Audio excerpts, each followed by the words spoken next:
Hey guys, so it's been a little while again since I made a video. I've got my top surgery consult tomorrow in Brighton, which I'm really excited about. I don't have hugely high hopes for it because my PCT still haven't agreed funding for it. So he's, I got a direct referral from Charing Cross, um, and he's agreed to see me, but obviously he won't set a date or anything like that until I get my funding agreed and approved. So I don't know. I mean, things seem to be moving in the right direction and stuff, but we'll wait and see. Um, but I actually wanted to make a video because I keep threatening to kind of do slightly more introspective, kind of thoughtful one, and there's a particular issue that keeps coming up for me and has been kind of really recurrent in the last few months, really, of my transition. And that is that that how to identify, because I never had any particular intention of living stealth or um, not disclosing my trans status and my trans history, but at work, kind of, people have been essentially just telling people without much kind of thought or consideration for the fact that perhaps that's not their information to share. And that really bothered me in a way that kind of took me back a little bit. It surprised me how much it bothered me,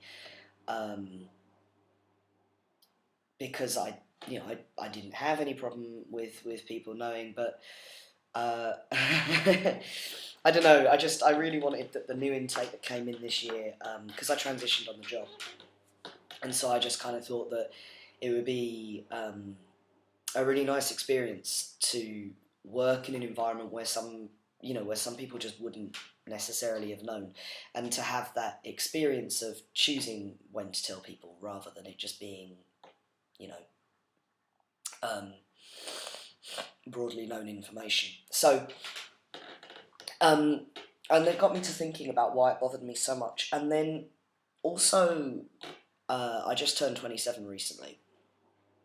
And I think when I first started transition, when I was pre-T and making videos and stuff, I made a video about how much it bothered me that I kind of passed. If I passed as like a 13-year-old boy or something, um, and how incongruent that was with my sense of identity as a person, beyond my trans status, um, and how sometimes passing as male isn't sufficient. You need to pass as a guy of your own age because of the kind of levels of social respect and, I don't know, just I'm not 13. I don't want to be treated like I'm 13, kind of. And obviously now I pass as a little bit older, but again, not much beyond sort of 16, 17 at best.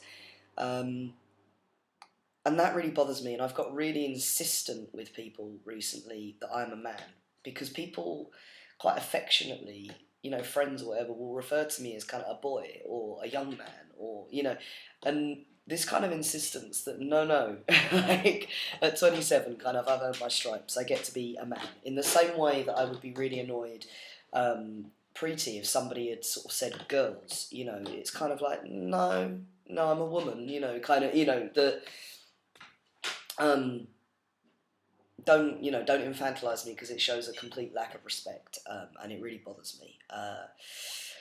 So I've been really insistent on that recently, and quite, I don't know, lacking in sense of humour when people have kind of called me a boy, like lads, I don't mind, or something, kind of as a collective, or come on boys or something, but to just refer to me as a boy has been really bothering me, however affectionately meant.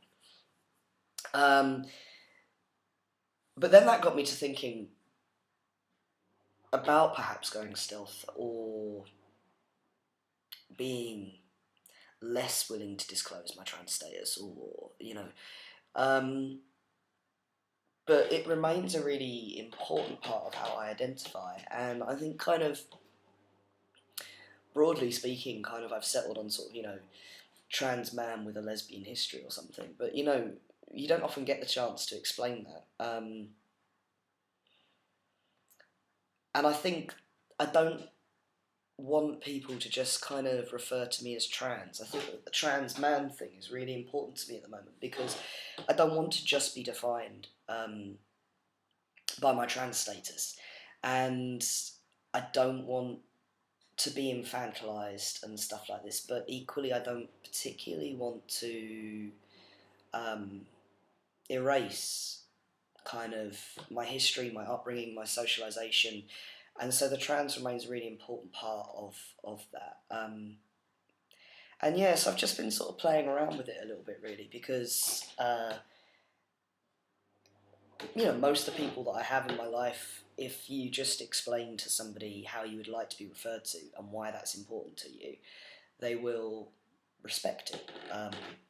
But you've actually got to settle on it first, haven't you? You've actually kind of got to work your shit out a little bit and decide what is important and how you do identify. And I just think that I really didn't see that becoming such a big issue for me as part of my transition. I just thought I would always be quite comfortable with the idea of just being trans and Jack, and people can, call me what they want. I don't really give a shit. But suddenly it really does, because I pass most of the time. I'm feeling more confident and easy in myself and feeling good about myself and whatever. And I want to reach a new stage of my transition where being read as male is just taken for granted, and now I want to be read as a guy that, I don't know, I want to be read in a way that reflects who I feel I am as a guy and as a man and as a person,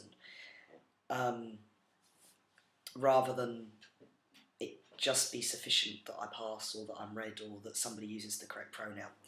And it does kind of feel like a new stage in transition for me, really, and it's one that I'm still trying to work my way through and think about, I suppose. And I guess it's all kind of, as well, as surgery seems to loom closer, as I near the end of my PhD, I'm living alone, so I have an awful lot of time for introspection at the moment. I don't know. Also, as well, as a really quick note, I've started to think into and research around hysterectomy.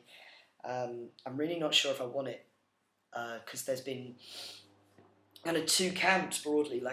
I'm worried that having a histo will leave me less capable of keeping my levels stable. I've heard that that's a problem, but equally that you can get problems further down the line if you don't have a histo.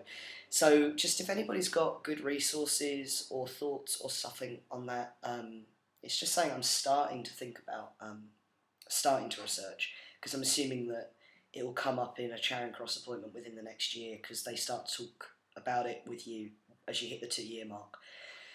So, yeah, and I will update again once I've had my top surgery consult and let people know how I get on with that, because it's with Andrew Yelland. I've heard good things, but I suppose the more information is out there, the better. So I hope everybody's well, and kind of thoughts, comments, stuff below. Alright, I'll speak to you later.